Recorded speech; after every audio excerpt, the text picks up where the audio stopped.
शुभम सिंह आपके अपने YouTube channel प्रगति study point पर स्वागत अभिनंदन करता हूं। दोस्तों, आज 26 से 27 जनवरी की करंट आपके सामने लेकर हम प्रस्तुत हुए हैं। तो पहली न्यूज है कि क्षेत्र में गणतंत्र दिवस परेड में तीनों सेनाओं की झांकी पहली बार शामिल हुई। क्षेत्र में गणतंत्र दिवस पर तीनों सेनाओं की झांकी पहली बार वायुसेना, जल सेना और थल सेना और शामिल हुई हैं। 26 जनवरी 2025 को गणतंत्र दिवस के इतिहास में पहली बार क्षेत्र में गणतंत्र दिवस परेड में तीनों सेनाओं की झांकी पहली बार शामिल हुई हैं। सशक्त और सुरक्षित भारत थीम के तहत कर्तव्य पथ पर मार्च करते हुए ये झांकी सशस्त्र बलों के बीच एकजुटता और एकीकरण की भावना का प्रतिनिधित्व की है। यह राष्ट्रीय सुरक्षा की रक्षा और परिचालन उत्कृष्टता सुनिश्चित करने में उनकी महत्वपूर्ण भूमिका को उजागर करती है। झांकी में संयुक्त संचालन कक्ष को दर्शाया जाएगा, जो सेना, नौसेना और वायुसेना के बीच निर्बाध नेटवर्किंग और संचार का प्रतीक है। गतिशील युद्ध क्षेत्र परिदृश्य प्रदर्शित किया जाएगा, जिसमें भूमि, समुद्र और वायु में समन्वित संचालन का प्रदर्शन किया गया।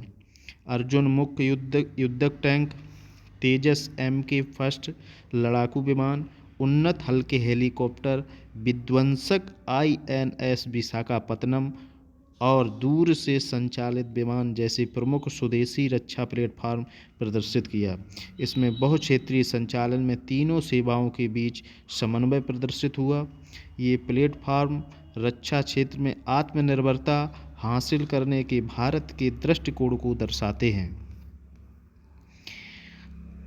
जम्मू और कश्मीर सरकार ने विरासत को संरक्षित करने के लिए चिनार के पेड़ों को जियो टैग करने की प्रक्रिया शुरू कर दी है।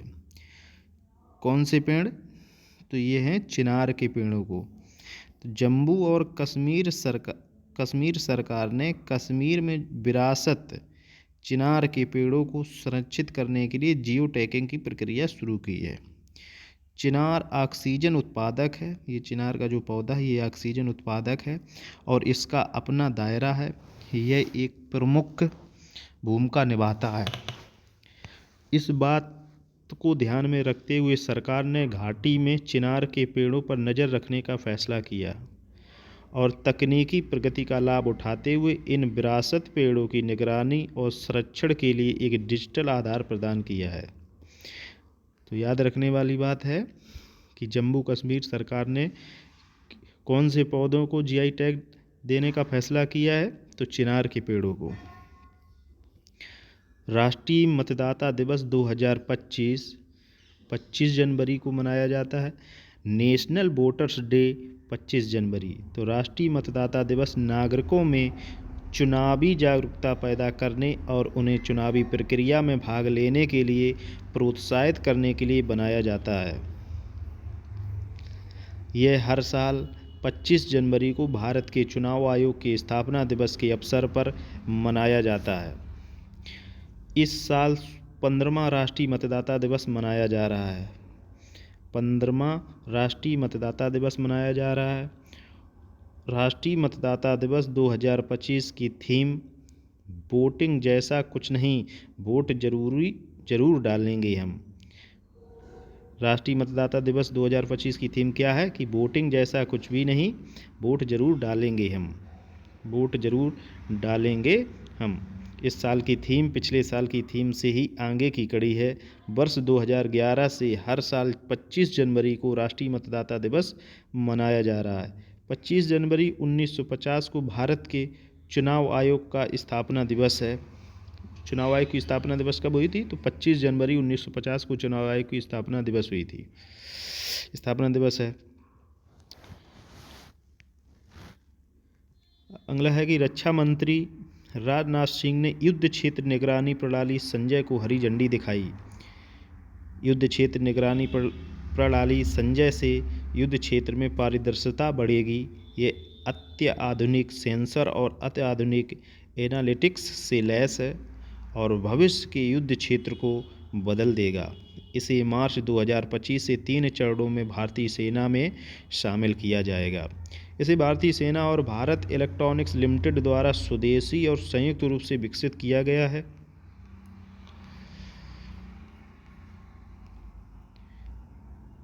अगला पॉइंट है कि स्काइडियो को सीमा पार भुगतान एग्रीगेटर के रूप में मंजूरी मिली। स्काइडो टेक्नोलॉजी प्राइवेट लिमिटेड को पेमेंट एग्रीगेटर क्रॉस बॉर्डर पीएसीबी इकाई के रूप में काम करने के लिए भारतीय रिजर्व बैंक आरबीआई से मंजूरी मिल गई है। ये अनुमोदन प्राप्त करने वाली सीमा पार भुगतान क्षेत्र की पहली कंपनियों में से एक है। कौन सी है? स्काइडो। भारतीय लघु फिल्म अनुजा को 2025 के ऑस्कर में सर्वश्रेष्ठ लघु फिल्म लाइव एक्शन के लिए नामांकित किया गया है। अनुजा फिल्म की निर्देशन एडम जे ग्रेप्स और सुचित्रा मठई ने किया है और इसमें दो बार ऑस्कर विजेता गुनीत मोंगा, अभिनेत्री प्रियंका चोपड़ा और मिंडी कलिंग ने भी सहयोग किया है। अनुजा एक 9 साल की लड़की है और उसकी बहन पलक की कहानी है। उन्हें एक ऐसी चुनौती का सामना करना पड़ता है जो उनके रिश्ते को परखती है। यह फिल्म दुनिया भर की लड़कियों के संघर्ष को दर्शाती है। इस श्रेणी में नामांकित अन्य फिल्मों में the lion, the lost ranger, I am not a robot और the man who could not remain silent शामिल है। 2025 के ऑस्कर नामांकन की घोषणा वेवेन यांग और रेचल सोनेट ने की। अगला पॉइंट है कि हरियाणा सरकार ने सम्मान संजीवनी ऐप लॉन्च किया है। तो संजीवनी ऐप लॉन्च किस सरकार ने किया? तो हरियाणा सरकार ने किया है। राष्ट्रीय बालिका दिवस 2025 के अवसर पर हरियाणा की महिला एवं बाल विकास मंत्री श्रुति चौधरी ने महिला एवं किशोरी सम्मान योजना का सम्मान संजीवनी ऐप लॉन्च किया। ऐप लाभार्थियों तक योजना के लाभ की डिलीवरी को ट्रैक करने में मदद करेगा। महिला एवं किशोरी सम्मान योजना के तहत 10 से 45 वर्ष की बीपीएल महिलाओं और लड़कियों को सैनिटरी नैपकिन उपलब्ध कराए जाते हैं। ये लाभ आंगनबाड़ी केंद्रों और स्कूलों के माध्यम से दिए जाते हैं। अगला पॉइंट है कि विश्व पिकलबॉल लीग का पहला संस्करण मुंबई में शुरू हुआ। वर्ल्ड पिकलबॉल लीग WPBL का पहला संस्करण मुंबई महाराष्ट्र में CCI में शुरू हुआ। इस टूर्नामेंट में Mumbai pickle power, Hyderabad super starters, Pune United, Chennai super champs, Delhi Dilwale और बेंगलुरु जवान सहित 6 टीमों ने भाग लिया है। लीग का उद्घाटन मैच मुंबई पिकल पावर और पुणे यूनाइटेड के बीच खेला गया। लीग का फाइनल मैच 2 फरवरी को खेला जाएगा। यह 10 दिवसीय आयोजन है। रिलायंस पावर ने नीरज पारक को 3 साल के लिए CEO नियुक्त किया है। तो रिलायंस पावर ने नीरज पारक को मुख्य कार्यकारी अधिकारी नियुक्त किया है। उनकी नियुक्ति 3 साल की अवधि के लिए प्रभावी रहेगी। पारक जून 2004 में रिलायंस इंफ्रास्ट्रक्चर में सेंट्रल टेक्निकल सर्विसेज टीम में अतिरिक्त प्रबंधक के रूप में रिलायंस समूह में शामिल हुए थे। अगला पॉइंट है कि सतीश धवन अंतरिक्ष केंद्र से 100वां प्रक्षेपण 29 जनवरी को होना है।